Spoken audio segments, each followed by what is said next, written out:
ममता झा समस्त मिथिलावासी गोर लागे छी। खिलौना गाबऽ जा रहल छी। जय मिथिला, जय मैथिली, जय माँ जानकी। तीनू नदिया जारी बलम अनबारी में रखियो ना।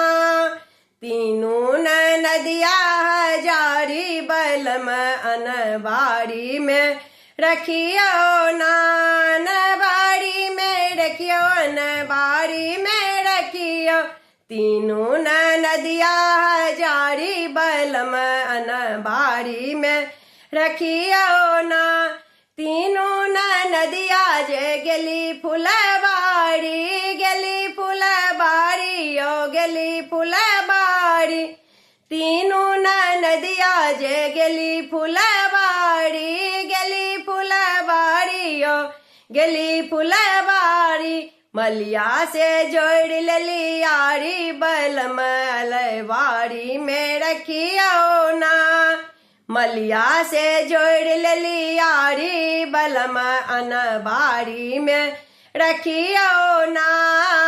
तीनू नदिया जारी बलम अनबारी में रखियो ना।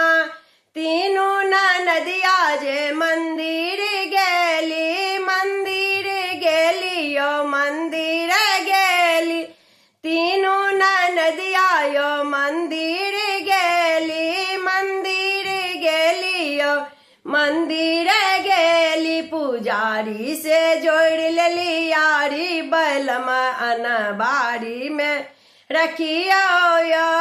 पुजारी से जोड़ लेली यारी बलम अनबारी में रखियो ना। तीनू नदिया जारी बलम अनबारी में रखियो ना। तीनू नदिया जे कॉलेज गेली, कॉलेज गेली, ओ कॉलेज गेली। तीनू नदिया कॉलेज गेली, कॉलेज गेली, ओ कॉलेज गेली। प्रिंसिपल से जोड़ लेली यारी बलम अनबारी में रखियो ना। प्रिंसिपल से जोड़ लेली यारी बलम अनबारी में रखियो ना। तीनू नदिया जारी बलम अनबारी में रखियो ना। तीनू नदिया तालाब गेली, तीनू नदिया तालाब गेली, तालाब गेली, ओ पोखर पर गेली। मलहा सो जोड़ लेली यारी बलम अनबारी में रखियो ना। मलहा से जोड़ लेली यारी बलम अनबारी में रखियो ना। तीनू नदिया जारी बलम अनबारी में रखियो ना।